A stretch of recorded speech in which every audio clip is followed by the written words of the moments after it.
नमस्कार दोस्तों। आज की इस वीडियो में हम सीखेंगे एमएस वर्ड 2021 के इंसर्ट टैब के बारे में। पिछली वीडियो में दोस्तों हमने सीखा था होम टैब के अंदर जितने भी ग्रुप थे उन सबको अलग अलग वीडियो में एक एक करके सीखा था। आज की इस वीडियो में हम केवल इंसर्ट टैब के बारे में सीखेंगे और इस टैब के अंदर जो हमारा ये पेज ग्रुप होता है इसके बारे में सीखेंगे। तो चलिए वीडियो को शुरू करते हैं। अब हम सबसे पहले इंसर्ट टैब को थोड़ा-सा थ्योरेटिकल समझ लेते हैं ताकि आगे चल के दिक्कत ना हो। तो सबसे पहले समझते हैं कि इंसर्ट टैब के बारे में। जैसे इंसर्ट टैब क्या होता है? दोस्तों, इंसर्ट टैब एक ऐसा टैब होता है जिसका यूज़ करके हम अपने डॉक्यूमेंट के अंदर कई सारी चीज़ों को ऐड कर सकते हैं।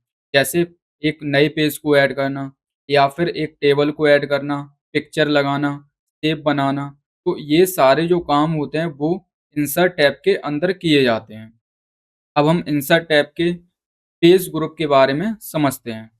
जो हमारा इंसर्ट टैब होता है इस पर आपको क्लिक करना होता है, तो इसी के अंदर आपका ये पेज ग्रुप रखा होता है, यानी कि पहला ही जो ग्रुप होता है वो इसके अंदर रखा होता है जिसका नाम होता है पेज ग्रुप।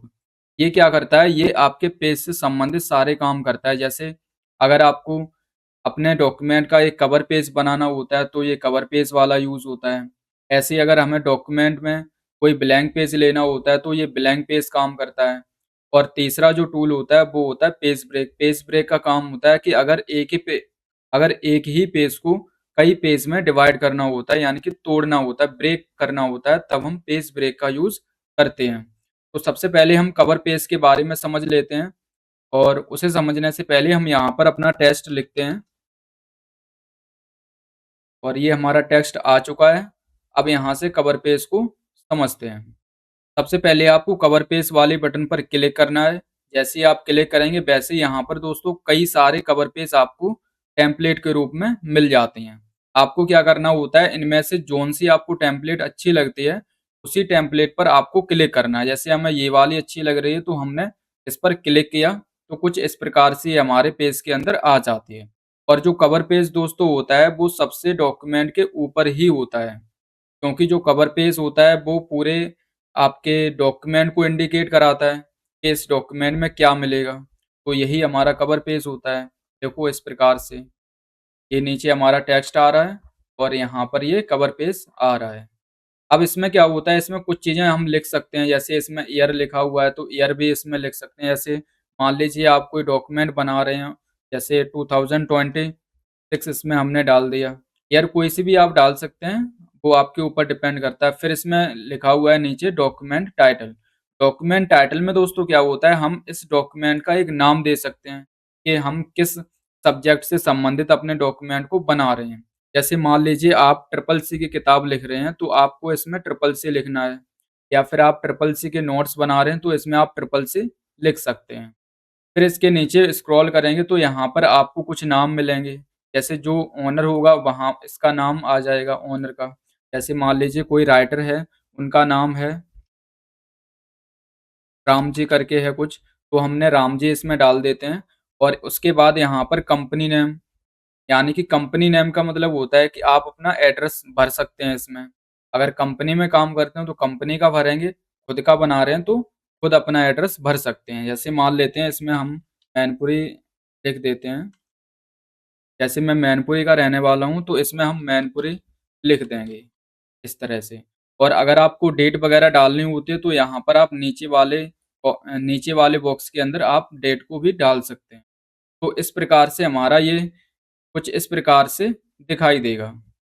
तो एकदम ये सिंपल होता है, कोई ज़्यादा इसमें डिज़ाइनिंग नहीं बनानी होती है। ये बने बनाए होते हैं, बस आपको चेंजमेंट करना होता है। जो भी करते हैं चेंजमेंट करके ही कर देते हैं। अब दोस्तों इसमें समझते हैं दूसरा जो टूल है हमारा वो होता है ब्लैंक पेज। ब्लैंक पेज का काम दोस्तों होता है कि एक नया पेज जनरेट करना। और ये जो नया पेज बनाते हैं इसे भी हमें डिसाइड करना होता है पहले से ही कि हमें नया पेज कहाँ पर चाहिए। हमें नया पेज ऊपर चाहिए या फिर कर्सर के नीचे चाहिए, या हमें कहीं बीच में चाहिए। जैसे हमने ये अगर टेक्स्ट लिखा और हम इस टेक्स्ट के ऊपर अगर एक ब्लैंक पेज चाहते हैं, हम चाहते हैं कि कर्सर के ऊपर एक ब्लैंक पेज आए, तब हम कर्सर को शुरुआत में रखते हैं। और अगर हम चाहते हैं कि पेज हमारा इस वाले पेज के नीचे आए, तो हम कर्सर को सबसे लास्ट में रखते हैं। अब क्या होगा, अब ये लास्ट में ब्लैंक पेज क्रिएट करेगा। अगर हम बीच में चाहते हैं, जैसे मान लीजिए ये वाला जो टेक्स्ट लिखा हुआ है और ये वाला टेक्स्ट लिखा हुआ है, हम चाहते हैं कि इन दोनों टेक्स्ट के बीच में एक पेज जनरेट हो, तो इसके लिए यही काम करता है पेज वो सॉरी ब्लैंक पेज। तो यहाँ पर क्या करते हैं, कहीं से भी जैसे हम शुरुआत में लेना चाहते हैं तो कर्सर को शुरू में रखेंगे पैराग्राफ के और ब्लैंक पेज पर क्लिक कर देंगे। तो देखो दोस्तों, इस कर्सर हमारा ये आ रहा है और यहाँ इसके ऊपर जो है वो ब्लैंक पेज यहाँ पर ये क्रिएट हो चुका है।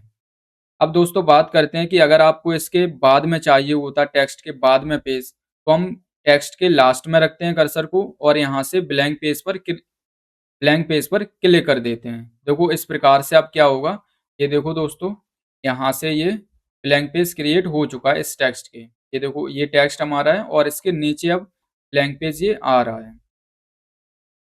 तो इस तरह से हमारा ये ब्लैंक पेज काम करता है। अब दोस्तों समझते हैं कि बीच में कैसे लेना है। अब जैसे ये हमारा जो हमारा टेक्स्ट लिखा हुआ है, अगर हमें इसके बीच में कहीं भी एक नया ब्लैंक पेज लेना होता है, तब हम इसके बीच में कहीं भी क्लिक करके रख सकते हैं। जैसे हमें इस पैराग्राफ के और इन वाले पैराग्राफ्स के बीच में लेना है एक नया पेज, तो हम कर्सर यहाँ पर रखेंगे और यहाँ से ब्लैंक पेज पर क्लिक कर देंगे। अब देखो दोस्तों, ये जो पैराग्राफ था ये एक नए पेज में आ चुका है और इसके बीच में ये देखो ब्लैंक पेज आ रहा है, तो कुछ नहीं लिखा है। और यहाँ पर जो दूसरा टेक्स्ट था हमारा, ये इसके नीचे आ चुका है, यानी कि ये अलग अलग पेज में आ चुके हैं और इनके बीच में एक नया पेज क्रिएट हो चुका है। तो इस तरह से दोस्तों हम किसी भी तरह का एक नया पेज ले सकते हैं। अब दोस्तों इसमें बात करते हैं पेज ब्रेक की। पेज ब्रेक जो होता है, इसका काम होता है किसी भी पेज को ब्रेक करना, यानी कि तोड़ना। जैसे ये हमारे पास ये कुछ पैराग्राफ्स लिखे हुए हैं, हम चाहते हैं कि ये पैराग्राफ जो हैं, जैसे एक ये है, करीब 4 पैराग्राफ इसके अंदर हैं, हम चाहते हैं कि हर पैराग्राफ अलग-अलग पेज में जाए, तो हमें उस टाइम पर पेज ब्रेक टूल का काम करना पड़ेगा।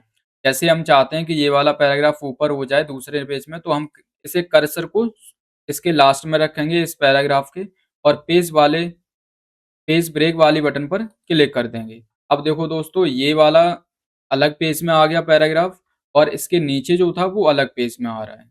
ऐसे ही आप दूसरा भी ले सकते हैं, यहाँ क्लिक करेंगे लास्ट में, पेज ब्रेक पर क्लिक करेंगे। इस तरह से देखो अब ये अलग हो चुका है और यहाँ पर 2 ही पैराग्राफ बचे हुए हैं। तो दोस्तों इस तरह से आपका ये इंसर्ट टैब के अंदर पेज ग्रुप काम करता है।